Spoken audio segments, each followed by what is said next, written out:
Good morning. I'm Jen Haston, and on this week's episode of Haston Helping Hands, I'm going to talk to you about decluttering. So, exactly 27 days ago, because today is day 27, I started decluttering. It started off small. It's basically, I'm involved in this challenge that talks about things that you want to get back to. And it's talking about the idea that in the beginning of the year, you have promises that we make to ourselves, also known as resolutions, but I think it's more important to say promises we make to ourselves. And then in September, you get another opportunity to start over because people start school, they start projects, things like that. And because of that, it's another opportunity to jump into a project with gusto and start over with that same feeling of it's the new year. So there's two different chances in the middle of the year to start. The truth is you could pick any 30 days and decide, okay, in these 30 days I'm going to do this thing, obviously. But this particular project is specifically people saying, I'm going to get back to. So back to taking care of your finances, back to going to school, say, or back to a habit that's good. Like for me, back to water has been something I've been working on for a couple months now. Mostly I'm doing okay with that. There are some days when I do a little less water, a little more. But I want to talk about decluttering. The reason I want to talk about this is because I didn't realize what a important moment this would be for me. So growing up, I have alluded many times to the toxic environment I grew up in. One of the things that I did not realize until I started doing this decluttering challenge is how healing it would be to clean different spaces in my house. Because when I grew up, there wasn't a single clean space anywhere in my house. Every single piece of the house was covered in clutter. And it's definitely something that I have had bouts of, I'm going to get this clean, I'm going to work on this. But then it always kind of reverts to a base level of clutter or messiness. It actually kind of started about, I don't know, maybe 6 months ago. My partner and I had a discussion, and by discussion I mean argument, about the fact that our counter was not clean. There's one section of our counter that I just wanted clean, and we've even gone so far as to call it the vaunted countertop of cleanliness, because everything else could just go by the wayside, but that counter needs to be clear.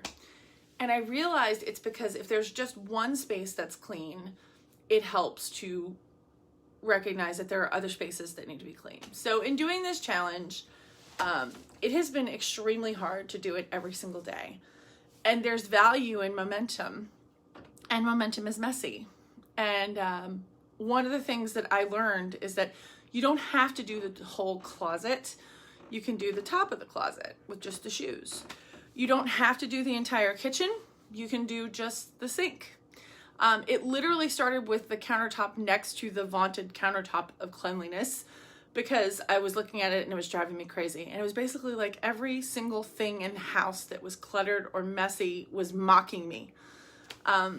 But the truth is that I'm now on day 27, and the thing that we're going to tackle tonight is our bedroom closet, and it is a behemoth. There is so much to do, but I've already done pieces of it. Like I did the top of our dresser, I did the top of my jewelry box, I did the very top of the closet where the shoes are and the scarves and the hats.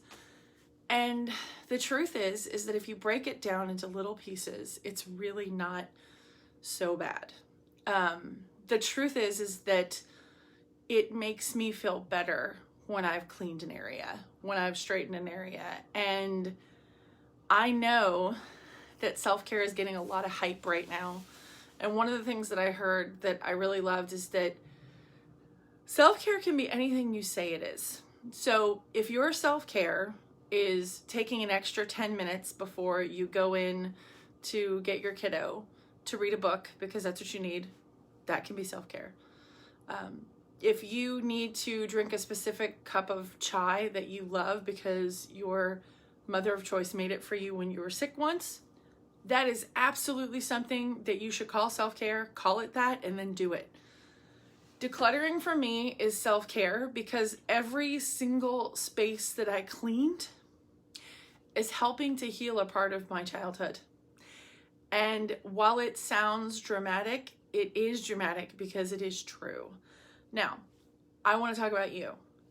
Is there something in your past or something in your childhood that has stopped you from pursuing an adult activity? Say decluttering, say cleaning. Maybe it's something as simple as, I don't want to exercise because I was told all the time that I had to exercise.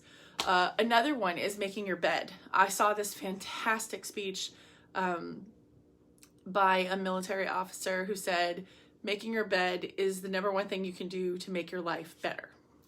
And I was like, okay, come on. Like, how much could that matter? And the truth is I'm on day 5 of it right now. And it makes you feel so accomplished. Just that one little thing, and that's done. So like now that's done. And it happens to be where I work, because I work from home. The bedroom is the area where I work. And I didn't realize how much was pulling my focus that it wasn't made. And ever since I made it, I feel more accomplished before I even start the rest of the day. And there's got to be something to that, right? And so one of the reasons that I'm talking about decluttering as self-care is because it seems so overwhelming if you say, okay, I got to clean the whole kitchen. No, you don't. You can clean the sink, or you can clean the counter, or you can straighten that hot spot where everything lands when you walk in the door. And it's taken me 10 minutes sometimes. It's taken me 15 minutes sometimes. Sometimes it's even taken me 5. I've done it on like a part of a lunch hour. And literally the peace that I'm feeling as I bring my home to order is so helpful. Now, the question's going to be, in 30 days, have I kept it up? And the truth is I think that I will, because it feels so good to have everything organized. It also helps to have a partner who is on board with this and telling your child, hey, we're doing a lot to keep our space clean. Let's keep that up. So it's as I tell my daughter, self-care is a non-negotiable. Hygiene is a non-negotiable, and safety is a non-negotiable. So self-care as decluttering. So as I'm wrapping this up, I do want you to leave me a comment. Tell me about something that you have avoided because it's part of a memory from your childhood that didn't go well, or maybe there's something you've been working on. Like, what's your back to? So talk to me about something that you want to get back to. Maybe you want to write.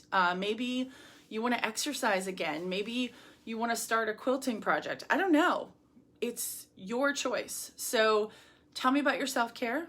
And remember to subscribe, like, and share with people who might need some motivation, inspiration, or frustration. I'm Jen Haston, and this has been Haston Helping Hands.